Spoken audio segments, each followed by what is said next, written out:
What is Baitul Khayal bowl, and is it different to different people or some?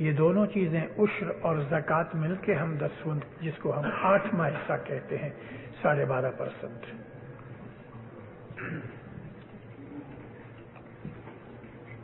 یہ پہلا سوال تو میری سمجھ میں نہیں آیا، لیکن دوسرا سوال ہے، حدیث قدسی میں لکھا ہے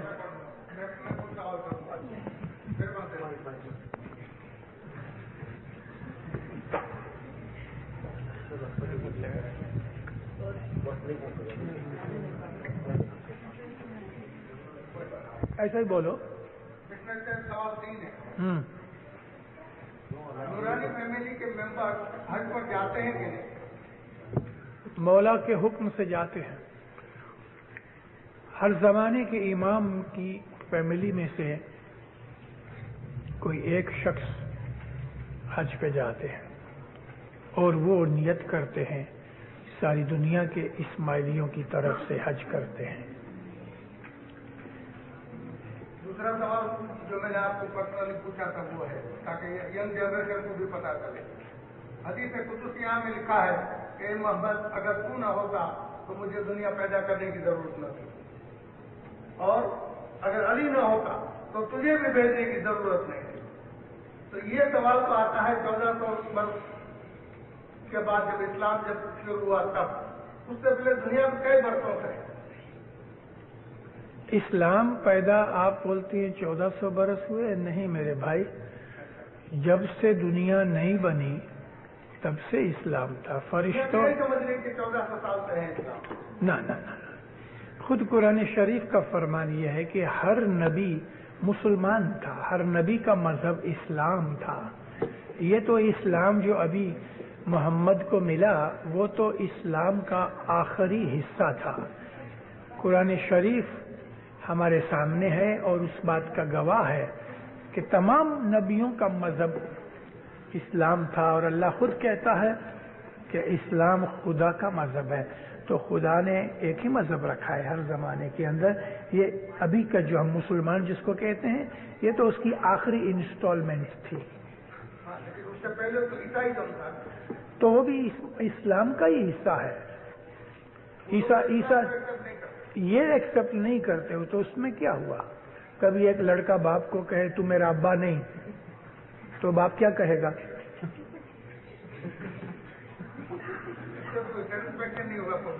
نہیں، کرسچن لوگ دیکھو، کرسچن جو ہیں انہوں نے محمد کو قبول نہ کیا، لیکن وہ جو موسیٰ والے ہیں وہ عیسیٰ کو قبول نہیں کرتے.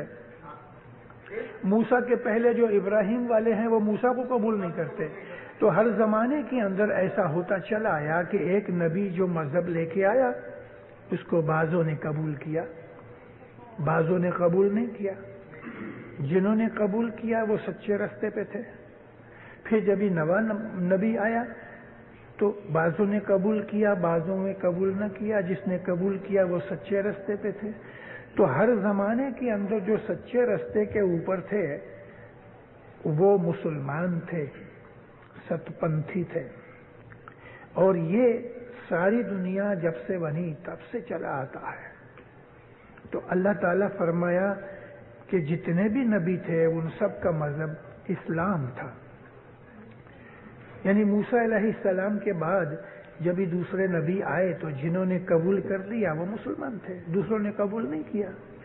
تو یہ جو کرسچن ہیں جو ابھی کے، یہ تو سینٹ پال کے مرید ہیں، جیسس کے نہیں. آپ نے کبھی بائبل پڑھی ہوگی تو آپ کو پتہ لگے کہ سینٹ پال نے یہ کرسچینٹی کھڑی کی. تو کرسچن لوگ بھلے نہ مانے مگر اللہ کہتا ہے کہ عیسیٰ مسلمان تھا، تو ہم کرسچنوں کی بات مانیں کہ خدا کی مانیں؟ تو خدا کہتا ہے کہ ہر نبی کا مذہب جو تھا وہ اسلام تھا.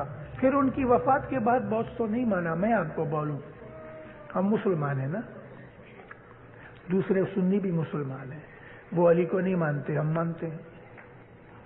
تو اسی طرح سے ہر زمانے میں ہوا. اور آخری تیسرا سوال یہ ہے کہ اماموں کی ہسٹری میں